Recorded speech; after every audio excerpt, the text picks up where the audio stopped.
তো আজকে আমরা যে বিষয়টা নিয়ে আলোচনা করব সেটা হচ্ছে ছোট শিশুদের হার্নিয়া বা হাইড্রোসিল যেটাকে বলে, এবং এই যে অন্ডকোষগুলো নিচে নামার কথা সেটা যদি না নামে। তো এই দুটো রোগ সম্পর্কিত, একটা একে অপরের সাথে সম্পর্কিত। নমস্কার, আমি ডক্টর শুভাশিস সাহা, আমি পিডিয়াট্রিক সার্জন, মণিপাল হাসপাতাল। তো আমরা কি করে বুঝবো? প্রথম হচ্ছে যে আমরা কি করে বুঝবো যে আমার বাচ্চার হার্নিয়া আছে, বা বুঝলে আমরা কি তার চিকিৎসা। তো সাধারণভাবে বাচ্চাদের যদি কুঁচকির কাছটা ফুলে থাকে, অথবা যদি দেখা যায় যেখানে থলেটা আছে স্ক্রোটামটা বিরাট বড় একটা সোয়েলিং আছে, ফুলে আছে, এইটাকেই তখন আমাদের ভাবতে হবে যে হার্নিয়া বা হাইড্রোসিল কিছু একটা আছে। দুটোর মধ্যে কি পার্থক্য বা কি করে তৈরি হচ্ছে? তো আমাদের যে টেস্টিস যেগুলো, সেগুলো পেটের মধ্যে থাকে, কিডনির কাছাকাছি জায়গায়। মায়ের পেটে যখন বাচ্চা থাকে, ধীরে ধীরে একটা রাস্তা দিয়ে ওটা নিচে নেমে আসে। এই রাস্তাটা যদি জন্মের ঠিক আগে এই রাস্তাটা সম্পূর্ণ অবলিটারেট হয়ে যাওয়া উচিত, মানে বন্ধ হয়ে যায়। কিন্তু কখনো কখনো দেখা যায় যে জন্মের পরও সেই রাস্তাটা পেটেন্ট রয়ে গেল। সেইটা পেটেন্ট থাকলে কখনো কখনো পেট থেকে পেটের যে জল, সেই জলটা এসে ওই রাস্তা দিয়ে নিচে এসে থলের মধ্যে জমে, ফুলে যায়, তাকে বলে হাইড্রোসিল। এইটাই আরো কিছুদিন যেতে যেতে আরেকটু যখন বড় হয়, তখন কি হয়, খাদ্যনালীটা নামতে শুরু করে। পেট থেকে খাদ্যনালীটা নেমে ওই রাস্তা দিয়ে গিয়ে নিচে স্ক্রোটামে গিয়ে ওখানে নেমে যায়, তখন তাকে বলে হার্নিয়া। এর বিপদ কি? এর বিপদ হচ্ছে যে হার্নিয়া যেটা, সেটাতে সবচেয়ে বড় বিপদ হচ্ছে এই খাদ্যনালী যেটা ঢুকছে স্ক্রোটাল স্যাকের মধ্যে, বাচ্চা যখন শুয়ে পড়ছে বা কান্নাকাটি বন্ধ করে দিচ্ছে, আবার ব্যাক টু অ্যাবডোমেন হয়ে যাচ্ছে। কিন্তু কখনো কখনো এরকম চলতে চলতে চলতে চলতে খাদ্যনালীগুলো ওখানে গিয়ে ইন্টেস্টিন গুলো আটকে যায়। এই যে আটকে গেল, এটা কিন্তু একটা এমার্জেন্সি, এবং এমার্জেন্সি মানে এটা লাইফ সেভিং এমার্জেন্সি, জীবন নিয়ে টানাটানি হতে পারে।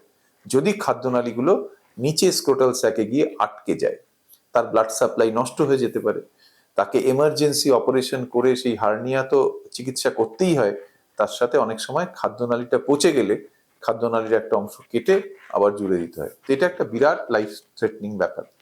সেই জন্য আমরা বলি যে হার্নিয়া যদি ধরা পড়ে বাচ্চার, অর্থাৎ পেটের খাদ্যনালীটা নিচে স্ক্রোটাল স্যাকে চলে যাচ্ছে, তার কিন্তু তৎক্ষণাৎ চিকিৎসা করা উচিত, যত ছোট বাচ্চাই হোক। এখানে একটা ব্যাপার আছে, আজকে যদি আমার চেম্বারে 2 মাসের একটি বাচ্চা আসে হার্নিয়া নিয়ে, তাকে কিন্তু আমি বলবো আপনি আগামীকাল অপারেশন করিয়ে নিন। তার হার্নিয়াটা আটকে যাওয়ার সম্ভাবনা অনেক অনেক বেশি, তার হার্নিয়া আটকে যাওয়ার সম্ভাবনা মোর দ্যান 80%। আজকে তার প্যারালালি যদি একটি 7 বছরের ছেলে আসে যার হার্নিয়া আছে, তাকে কিন্তু আমি বলবো তোমার নেক্সট যখন স্কুল ছুটি হবে, স্কুলের ভেকেশন হবে, তখন এটা করিয়ে নিও। কারণ 7-8 বছরের বাচ্চাদের হার্নিয়া আটকে যাওয়ার ইনসিডেন্স খুব কম, লেস দ্যান 10%। তো বয়স যত ছোট হবে বিপদ তত বেশি, অতএব তত বেশি আর্জেন্ট যে হুড়োহুড়ি করে চিকিৎসাটা করিয়ে নেওয়া। এবার হাইড্রোসিলে কি করব? একটুখানি যদি জল জমে থাকে, আমরা সেটাকে খুব একটা বলি না যে বিপজ্জনক। আপনাকে বাবা মা হিসেবে খেয়াল রাখতে হবে যে সেই যে ফোলাটা ক্রমশ ক্রমশ বৃদ্ধি পাচ্ছে কিনা। যদি ক্রমশ ক্রমশ বড় হতে থাকে, তার মানে এর তৎক্ষণাৎ চিকিৎসার প্রয়োজন। কিন্তু যদি ফিক্সড সাইজ থাকে, যে বাচ্চা ঘুরে বেড়াচ্ছে, হেঁটে চলে বেড়াচ্ছে, রাতে শুচ্ছে, ঘুম থেকে উঠছে, সবসময় এটা ফিক্সড, একটুখানি জল জমে আছে, সেই জলটা নিয়ে আমরা খুব একটা বদার করি না। এই ধরনের হাইড্রোসিল আমরা 1-1.5 বছর অপেক্ষা করতে পারি, এই জলটা নিজে নিজে অ্যাবজর্ব হয়ে যেতে পারে। মানে মোদ্দা কথা হচ্ছে, পেটের সাথে যোগাযোগ যদি থাকে, যোগাযোগকে বিচ্ছিন্ন করতে হবে। কোনো ওষুধের দ্বারা বা নিজে নিজে এই যোগাযোগ কোনোদিন বিচ্ছিন্ন হয় না। এবার প্রশ্ন হচ্ছে, যদি আমার থলের মধ্যে টেস্টিসটা না থাকে, অনেক বাচ্চা আসে একদিকে বা দুদিকে টেস্টিস নেই, টেস্টিসটা পেটের মধ্যে আছে, অথবা খানিক দূর নেমেছে, নিচে অব্দি নামে। তো এটা নিয়ে ডাক্তারদের মধ্যে দেখা যায় যে অনেক মতের অনৈক্য আছে। কেউ বলে 2 মাস ওয়েট করুন, কেউ বলে 6 মাস ওয়েট করুন। আজকে আমি একটি বাচ্চাকে দেখেছিলাম, তার এখন 8 বছর বয়স, তার ডাক্তার বলে যে 10 বছর অব্দি অপেক্ষা করা যায়। এইটা কিন্তু সর্বৈব মিথ্যে। এটা প্রমাণিত এখন সারা পৃথিবীতে। আজকাল গুগল পাওয়া যায়, গুগলে সার্চ করলে আপনি পেয়ে যাবেন। তো এটা প্রমাণিত যে 6 মাস, 5 থেকে 6 মাসের পর যদি টেস্টিস তখনও নিচে না নামে, তার কিন্তু ডিজেনারেশন শুরু হয়, তার ফাংশন কমতে শুরু করে। ওই জন্য যে কোনো টেস্টিস আমরা বড় জোর 5 থেকে 6 মাস চুপচাপ বসে থাকতে পারি দেখার জন্য যে সে নিজে নিজে নামলো কিনা। অনেক ক্ষেত্রে নেমে যায়, কিন্তু ওয়েট করার টাইমটা কিন্তু 6 মান্থস।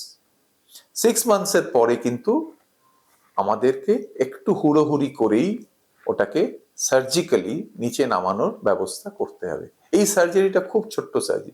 হার্নিয়া সার্জারি বা টেস্টিসের সার্জারি এগুলো কিন্তু আমরা সকালে ভর্তি করে করে অনেক কখনো কখনো রাতেই ছেড়ে দিই সন্ধেবেলা, বা পরদিন ছুটি হয়ে যায়, তারপর নর্মাল অ্যাক্টিভিটি, রেস্ট টেস্টের ব্যাপার নেই। এবং 2 সেন্টিমিটার একটা কুঁচকির কাছে একটা কাট থাকে, সেই যে কাটাটা আপনি কিছুদিন পরে খুঁজেও পাবেন না 6 মাস পর। তো এটা নিয়ে অপারেশন নিয়ে ভয়ের কিছু নেই। এবং এটা যারা অ্যানেস্থেটিস্ট, যারা অ্যানেস্থেসিয়া যারা দেন, তারা শুধু specific paediatric anaesthetist specially train. তো বিপদের কোনো ব্যাপার নেই, বাচ্চার কোনো কাকপক্ষেও টের পাবে না, ওর কোনো ব্যথা লাগবে না, কিছু হবে না, কান্নাকাটি করবে না, নর্মাল লাইফ। এটা করিয়ে নেওয়া উচিত। এবার প্রশ্ন হচ্ছে, আমি যদি না করি, আরেকটা সমস্যা হচ্ছে বাচ্চা যত লম্বা হবে, ধরুন আমার পেটের মধ্যে টেস্টিস আছে, একটা ছোট বাচ্চা 6 মাসের, তার পেট এবং নিচের থোলের ডিস্টেন্স খুব কম, আমি সহজেই একটা টেস্টিসকে নামিয়ে মোবিলাইজ করে নিচে নিয়ে যেতে পারবো। আজকে আমি যাকে দেখলাম, যার 8 বছর বয়স, তার কিন্তু 1 মাইল দূরত্ব, তার কথার কথা বললাম, মানে অন্তত 1 ফুট দূরত্ব পেটের মধ্যে থেকে স্ক্রোটাল স্যাক। তার মানে টেস্টিসকে আমি চাইলেও 1000 মোবিলাইজ করলেও সে নামবে না। তার মানে যত বয়স হলো এইটা প্রায় ইম্পসিবল অপারেশন হয়ে গেল। অতএব সেই সব কথা মাথায় রেখে আপনি আপনার কাছাকাছি যে পিডিয়াট্রিক সার্জন আছে বা পিডিয়াট্রিক ইউরোলজিস্ট আছে, তার সাথে যোগাযোগ করুন। এবং হার্নিয়া এবং আনডিসেন্ডেড টেস্টিস দুটোই হচ্ছে সম্পূর্ণ কিউরেবল, 100% সাকসেসফুল এই অপারেশন হয়। কমপ্লিকেশন রেট খুব কম, আমরা খুব রেয়ারলি কোনো কিছু কমপ্লিকেশন দেখি। এবং এটা করলে বাচ্চা কিন্তু নর্মাল লাইফ, নর্মাল স্বাভাবিক জীবনে ফিরে আসতে পারে।